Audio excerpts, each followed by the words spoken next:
네, 일본 정부가 이틀 후인 오는 24일 후쿠시마 제1원자력 발전소 오염수 해양 방류를 할 것이라고 공식 발표했습니다.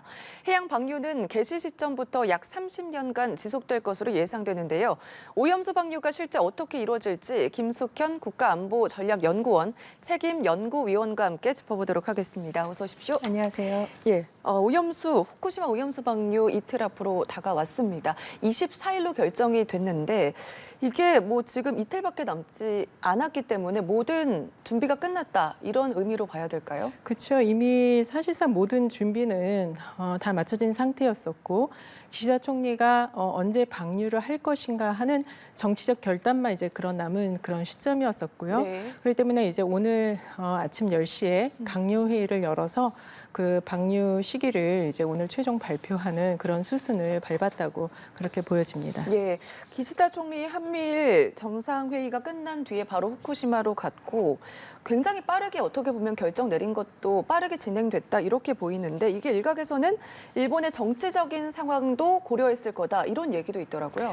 그렇죠. 사실 이게 그 뭐 24일로 결정이 되기 바로 이제 그런 수순을 잠깐 말씀을 드리자면은 네. 2011년 3월에 우리가 다 알다시피 동일본 지진이 있었고 후쿠시마 제1원전이 이제 폭발하는 그런 사고가 있었습니다. 그로부터 약 2년 뒤에 2013년에 일본에서 그 정식 이제 명칭은 폐로, 그다음에 오염수 처리수를 위한 이제 강요 회의라는 것을 이제 열게 되었고요. 네. 약 8년 정도 그 기간을 검토하는 기간을 그렇게 갖게 되었습니다. 그래서 2021년 4월 13일에 이제 일본 정부가 해양 방류를 이제 결정을 하게 되죠. 그 다음에 이제 수순이 굉장히 중요한데 그 다음에 이제 일본의 원자력 그 규제위원회가 이제 얘기하는 그런 검증 과정이 있었고, 네. 그다음에 또 하나는 이제 제일 원자력 분야에서는 제일 이제 국제적으로 공신력 있는 기관이 IAEA입니다만은 그 IAEA에 이 오염수를 처리해서 방류하는 것이 해안 방류에 어떤 영향을 미치는 것인가에서 좀 검증을 해달라고 일본 정부가 요청을 하게 됩니다. 네. 그래서 이제 7월 초에 이제 그로시 사무총장이 최종 보고서를 들고 일본 정부에 왔고요. 그러고 나서 이제 남은 과제는 사실상 태평양 도서국을 포함한 한국 주변국에 대한 어떤 이해를 좀 제고시키고 그리고 이제 어업 관련된 이제 후쿠시마 어민들을 포함을 해서 네. 어업 관련되는 사람들에게 이제 좀 설득을 하고 안전성에 대한 그런 것을 이제 홍보하는 그런 작업에 좀 주력을 했다고 그렇게 볼 수 있겠습니다. 지금 말씀하신 대로 일정상 이제 8월 18일에 네. 그 캠프 데이비드에서 한미일 정상 회의가 있었고요. 그래서 이제 여기에서 아마 이제 후쿠시마 오염수 방류에 대해서 이제 최종 기시다 총리가 가닥을 잡지 않았나 그렇게 네. 보여집니다. 특히 기시다 총리가 최근 어민들을 만나서 아무래도 필요한 대책을 계속 취할 거다 이렇게 약속을 하기도 했었는데 뭐 어민들은 반대 입장을 분명히 하면서도 오염수와 관련된 안정성과 해서는 이의를 달진 않았거든요. 어쨌든 어민들의 반대 기류가 조금 변화했다 이렇게 볼 수가 있을까요? 사실 제가 이제 후쿠시마 원전에 이제 시찰을 갔을 때 4월 네. 달이었었는데 그때 어민들을 직접 만났었거든요. 그런데 어민들은 그 처리수 자체에 대한 어떤 수치라든가 이런 것을 봤을 때는 사실상 이것이 안전하다라고 하는 거에 대해서 어느 정도 납득은 하고 있었습니다. 네. 그렇지만 이제 가장 우려를 하는 것은 이제 풍평 피해, 소문에 의한 이제 어업에 이제 지대한 영향을 미칠 것을 이제 우려를 한 거고요. 이제 어제 그 기시다 총리가 어업협동조합위원회에 있는 그 조합장을 이제 만나가지고 했던 얘기 중에 하나가 풍평 피해에 대한 어떤 대책 뭐에 대한 그다음에 그 돈을 한 300억 엔 정도 준비를 했고 향후 그 피해 보상 및 뭐 이런 것에 대해서 500억 엔을 약속을 했습니다. 그런 기금을 마련했다고 얘기를 했는데요. 네. 그럼에도 불구하고 여전히 그 후쿠시마 어민들 비롯해서 전국 어업의 관계자들은 방류하는 것 자체에 대해서는 반대를 합니다. 네. 그렇지만 뭐 이것이 사실 뭐 이런 표현은 좀 그렇긴 합니다만은 그 방류 자체의 포커스가 사실 어민들에 맞춰져 있는 것이 아니라 어떻게 보면은 전 일본의 어떤 일정이라든가 이런 것에 맞춰져 있다 보니까 네. 그 부분에 대해서는 뭐 전부 챙길 수 없는 것이 아마 현실이지 않을까 이렇게 보여집니다. 알겠습니다. 국제원자력기구도 후속 점검에 나설 것으로 보이거든요. 어쨌든 방류를 하게 되면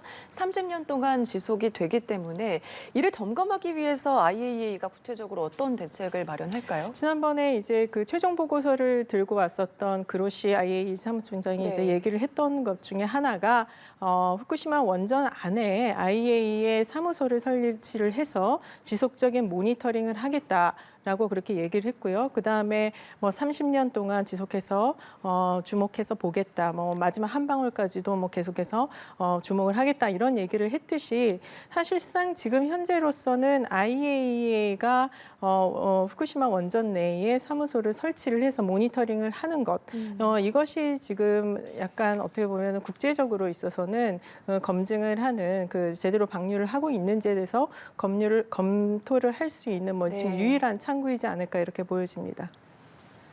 알겠습니다. 앞서 우리 정부에서도 일본의 오염수 방류 결정에 대해서 국제 기준에 부합하는 방식으로 처분돼야 된다 이런 입장을 밝힌 바가 있는데 오염수를 방류 결정에 대한 정부 입장 추가로 뭐 나온 게 있습니까? 추가로 나온 거는 뭐 딱히 없다고 보여집니다. 근데 다만 이제 그 우리 정부는 일관되게 국민의 안전과 건강에 대해서 저해하는 것은 원하지 않는다라는 그런 방침을 확고하게 얘기하고 있고요. 근데 이제 지난번 7월 달이었던 걸로 기억을 합니다. 리투아니아에서 네. 한일 정상회의를 할 때 대통령께서 기시다 총리에게 세 가지 이 정도를 이제 요청을 한 걸로 알고 있습니다. 하나는 뭐 계획대로 이행되고 있는지 어떤 모니터링을 하고 정보를 공유해달라라고 하는 그런 요구였고요. 그다음에 또 하나는 이제 방류에 대한 어떤 검증 과정에서 네. 한국인 전문가가 우리 전문가가 좀 참여할 수 있도록 해달라라는 그런 부분이었고, 그다음에 이제 방사능 이제 물질 농도가 어떤 기준치를 초과하는 상황이 만약에 발생을 하게 되면은 방류를 중단을 하고 네. 그다음에 우리 측에 통보해달라 이런 요청을 했던 걸로 알고 있습니다. 그렇기 때문에 이제 향후 뭐 일본이 이것을 어디까지 이제 수용을 하고 네. 협력을 할지는 향후 지켜볼 부분이라고 생각은 합니다만은 여전히 우리 정부 입장으로서는 당연히 제일 우선시해야 될 것은 우리 국민의 건강과 안전이기 때문에 지금 현재로서는 꼼꼼히 네. 모니터링을 하고 정보를 이제 받고 판단을 하는 것이 제일 중요한 시점이라 생각합니다. 네, 어쨌든 추가 검증 또한 계속해서 이뤄져야 된다 이런 입장인 것 같은데 특히 한국인 전문가를 IAEA 현장 사무소에 참여하기를 희망한다 이런 내용도 있거든요. 실현 가능성 어느 정도라고 보십니까? 글쎄요, 이거는 지금 어느 정도 결정이 됐는지는 지금 아직은 알 수는 없습니다. 다만 이제 IAEA 최종 보고서에 이제 그 각 세계 국가 이제 유수한 연구소들이 참여를 했었었는데요. 그 가운데는 이제 한국인 전문가도 참여를 했었고 하는 그런 사례가 있습니다. 그렇기 때문에 이제 우리 정부가 원하는 수위 우리가 뭐 일방적으로 요구한다고 해서 되는 것은 아니겠고요. 그렇기 때문에 IAEA가 이제 결정을 하고 그것을 일본이 어느 정도까지 이제 수용을 할 것인가 네. 하는 문제라고 보여집니다.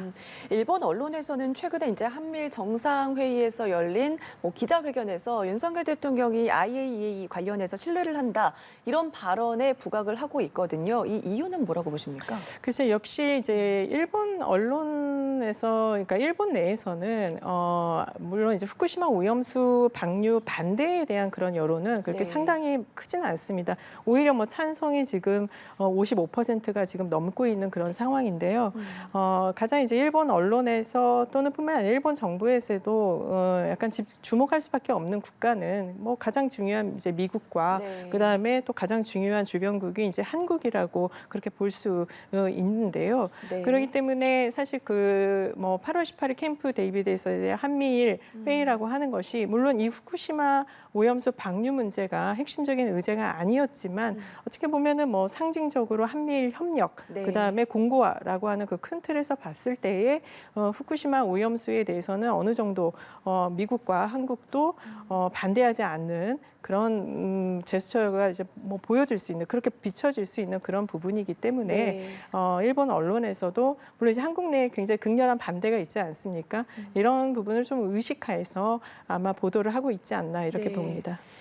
향후에 한일 관계는 어떻게 진행될지 이 부분에도 많이 관심이 모아지고 있는데 한미일 정상회의를 계기로 한일 관계가 진전될 거다 이런 전망도 나오고 있는데 이 부분은 어떻게 좀 생각하십니까? 글쎄요, 지금 사실 뭐 올해의 그 한일 관계 셔틀 외교 복원을 네. 하고 지금 지난번 이제 캠프 데이비드까지 해서 총 뭐 7차례에 일곱 번째, 거쳐 회담을 했습니다. 굉장히 막 속도가 굉장히 진전이 빠르고 속도감이 굉장히 높은데요. 이제 물론 이제 지금 그 민간 교류라든가 어떤 네. 정부 간의 교류에 있어서는 상당히 이제 정상화에 가까운 속도로 어떤 결과물을 이제 내고 있다라고 이렇게 보여집니다. 이제 다만 지금 우리가 뭐 언론에서도 많이 이제 우려하고 있는 부분 중에 하나고 사실 네. 20년 동안 우리가 하려고 일본도 원했던 하지 못했던 부분들이 사실 안보 분야에 있어서 네. 협력이라고 볼 수 있는데요. 근데 이제 20년 전과 그다음에 현재의 어떤 국제 정세는 많이 달라져 있다고 볼 수 있습니다. 특히 이제 우리가 가장 우려하고 있는 북한의 이제 핵 고도화라고 하는 것이 결코 이제 한반도의 문제만이 아니고 또 주변국이 일본만의 문제가 아니기 때문에 적어도 3국이 각 자국의 안보에 위협이 될 수 있는 그런 요인에 있어서 협력을 할 수 있는 부분이 있다면 뭐 협력을 하는 것이 당연하고요. 그런 문제의식 속에서 한미일 협력이라고 하는 것도 향후 조금 더 진전이 있지 않을까라는 네. 생각이 듭니다. 네. 이제 다만 이제 그 기시다 총리도 내년 9월까지가 이제 그 자민당 총재 네. 임기가 만료돼 있고요. 그다음에 바이든 대통령도 향후 이제 어떻게 될지 모르기 때문에 그 시기를 좀 가늠하기는 어렵습니다만은 적어도 지금의 어떤 대통령들과 그다음에 총리가 있는 이상은 이 논조나 방침은 그대로 이어가지 않을까 생각합니다. 예. 한편 중국과 러시아는 오염수 방류 반대 입장을 계속해서 고수하고 있는 상황이거든요. 그렇기 때문에 중국은 일본산 수입 규제 강도를 높일 수도 있다. 이런 얘기도 나오고 있는데 이 부분은 어떻게 생각하십니까? 전 충분히 그럴 수 있다라고 보고요. 예. 그다음에 그건 중국 문제뿐만이 아니라 한국도 마찬가지라고 봅니다.